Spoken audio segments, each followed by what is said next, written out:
আমি লোকাল তৃণমূলের বন্ধুদেরও বলছি, আপনার দাদুর কবরটা বাঁচানোর জন্য মমতা ব্যানার্জি কিন্তু মামলা করেনি, নওশাদ সিদ্দিকী মামলা করেছে। এটা মাথায় রাখবেন, মাথায় রাখবেন।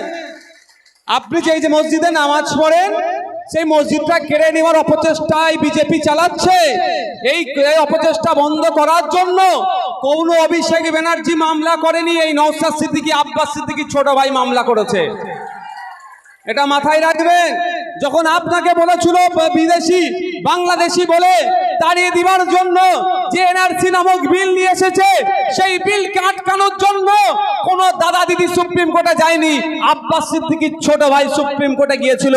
তার জন্য আপনি এখনো মাথা তুলে আছেন। শুধু তাই নয়, আপনার যে ওবিসি সার্টিফিকেটটা নিয়ে ভোটে দাঁড়িয়ে নেতা সেজেছেন, প্রধান হয়েছেন, উপপ্রধান হয়েছেন, সমিতির সভাপতি হয়েছেন, সহসভাপতি হয়েছেন, জেলা পরিষদের দায়িত্ব পেয়েছেন, এই সার্টিফিকেটটা আজকে ধ্বংসের পথে, যাতে না ধ্বংস হয়ে যায় সেই জন্য আমি মামলা করেছি সুপ্রিম কোর্টে। আমি একটা নয়, দুটো মামলা করেছি। আমার নিজের নামে একটা মামলা, আর আপনার মেদিনীপুরের বিপ্লবী মাটির এক ছেলেকে দিয়ে আমি আমার খরচে মামলা চালাচ্ছি। কোনো দাদা দিদি করেনি, এটা মাথায় রাখবেন। রাগ হলে দেন, দুটো চারটে কথা বলুন, কিন্তু এটা মাথায় রাখবেন। রাত্রে মাথায় যখন ঘুমাবেন, বালিশে মাথাটা দিয়ে বলবেন, নওশাদ ভাইজান, আব্বাস ভাইজান নাকি তো উল্টো পাল্টা বলি, যা বলতে তো ট্যাক্স লাগে না, কিন্তু নওশাদ ভাইজান, আব্বাস ভাইজান ছাড়া কোন ভাইজান বা কোন দাদা দিদি আমাদের জন্য সুপ্রিম কোর্টে মামলা করেছে? পাবেন খুঁজে? তাই বলছি, তৃণমূলে যারা ভাইয়েরা আছেন, গুটি কয়েক কথা বলবো, ঠান্ডা মাথায় শুনবেন।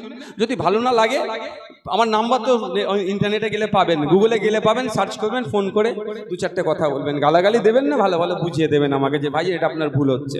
নাহলে আমার বাড়িতে আসবেন, কোনো সমস্যা নেই, নিশ্চিন্তে থাকবেন। আজকে একজন একটা দেখলেন না, একটা আমার এক বিধায়কের শরীর খারাপ হয়েছে, তাকে আমি করেছি বলে বলছি না, কি সে আমার কি শত্রু নাকি? রাজনৈতিকভাবে সে আমার চরম প্রতিপক্ষ, কিন্তু বিপদে পড়েছে, তার আগে আমি পাশে থাকবো না? তো নিশ্চিন্তভাবে আমাকে দরকার লাগলে ডাকবেন, ভাইজান এটা আপনার ভুল ছিল, আমি ভুল শুধরে নেব। কিন্তু একটু কথা বলবো, আপনারা শুনবেন। আচ্ছা আপনি বলুন, শুভেন্দু অধিকারী মহাশয় আপনার এলাকার নেতা, যেভাবে হিন্দু মুসলিমের মধ্যে বিভেদ লেগে যাবে, দাঙ্গা যে কোনো সময় লেগে যাবে, মুসলমানদের জিহাদি মাদ্রাসায় নাকি জিহাদি পাঠ দেওয়া হয় বলে কথা বলে বেরোচ্ছে, মুসলমানদেরকে অপমান করছে না? আপনারা বলুন, অপমান করছে না? তাহলে কি করতে হবে? এফআইআর করতে হবে। কে এফআইআর করবে? আমরা বারবার বলছি, পুলিশের একটা ক্ষমতা আছে সুমোটো, অর্থাৎ নিজে থেকেই সে মামলা করতে পারে। আমি একটা পুলিশকে একবার দালাল বলেছিলাম, আমি কিন্তু পুলিশদেরকে দালাল বলি না, পুলিশ আমাদের সামাজিক বন্ধু, পুলিশকে বন্ধু সহযোগিতা কথা সব সময় বলি। যাক, একটা পুলিশকে একবার দালাল বলেছিলাম, সেই জন্য আমার বাড়িতে নোটিশ চলে এসেছিল, আমার নামে মামলা হয়ে গেছিল।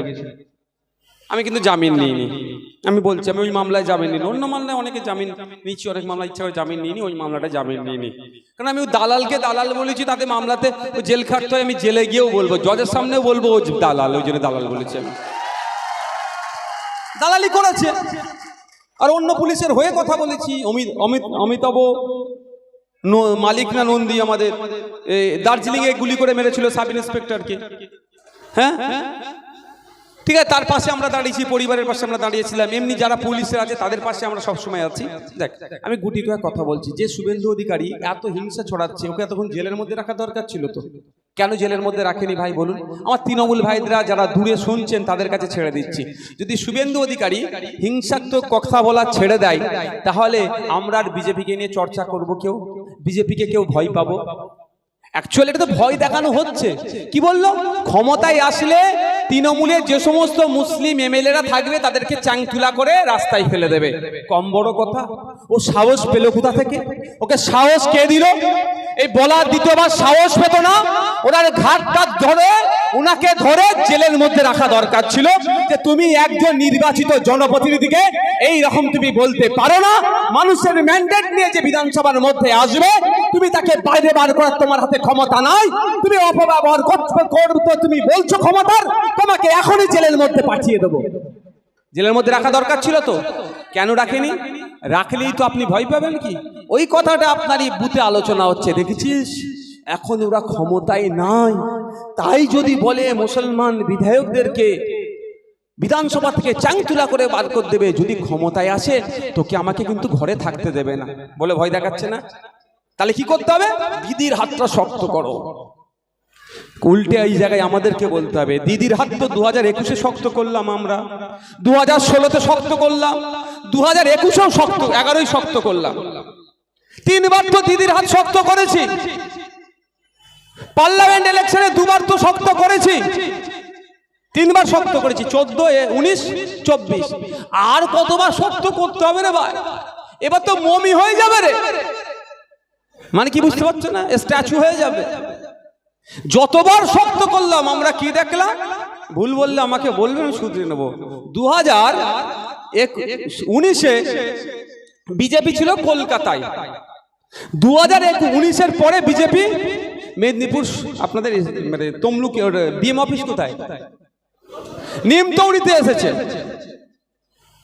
আর 2021-এ বিজেপি আপনাদের ওই মোটটা না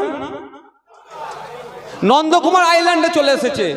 এখনো যদি আপনি বলেন দিদির হাত শক্ত করতে হবে, ওই হাত শক্তর নামে 2026-এ আপনার বেডরুমে বিজেপিকে দিদিমণি ঢুকিয়ে দেবে।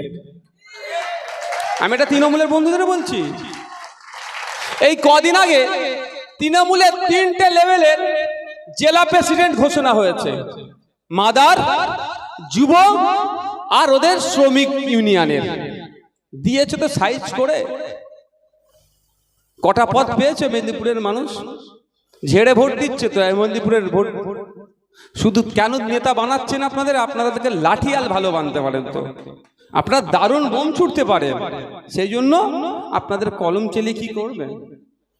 কলমে বেশি কাজ নেই, এখানে বোমের কাজ। মানে আপনাকে বেশি কাজে লাগবে কোন জায়গায়? বোম মারাতে। ওই জন্য আপনাকে বোম মারার কাজে দিচ্ছে, আপনাকে কলম চালাবার কাজ দেয়নি। যদি কলম চালাবার কাজ আপনার হাতে ক্ষমতা থাকতো, কাঁথি শ্রীরামপুর গ্রামের কথা বলছি, কবর থেকে একটু মুসলিম মহিলাকে তুলে যৌনাঙ্গে লিট লাঠি ফাঠি গুজে দিয়ে মুখের মধ্যে পাথর দিয়ে সেলফি তুলে ভিডিও করে ভাইরাল করেনি? হ্যাঁ, যদি কলম চালাবার নেতা আপনাদের জেলায় থাকতো, এতক্ষণ ওর সাথে যারা যুক্ত সব কটাকে জেলে রাখতো। কিন্তু দুর্ভাগ্য, আমাদের কলম চালানোর নেতাকে ওরা তৈরি করবে না, বোমবাদা নেতা তৈরি করবে। ফলে কি হলো? ওই দিনকে হাজার হাজার মানুষ যখন জড়ো হয়েছিল, যে সমস্ত আমাদের সমাজ থেকে কলম চালানোর মানুষজন ছিল, তারা দাঁড়িয়ে থেকে হিংসাকে আটকানোর চেষ্টা করছিল।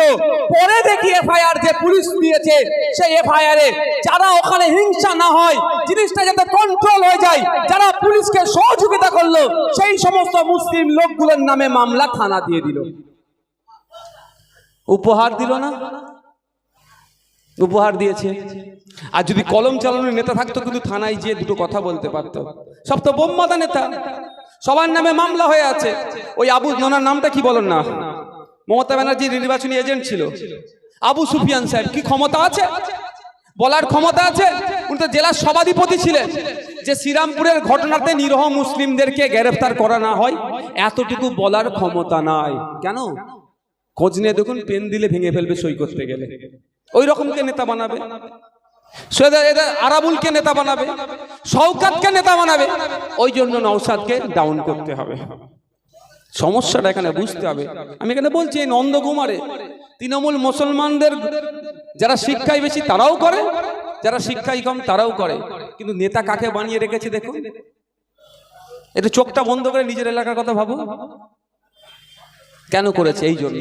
দেখ, ফিরে আসি কাশ্মীরের, ভালোই গরম।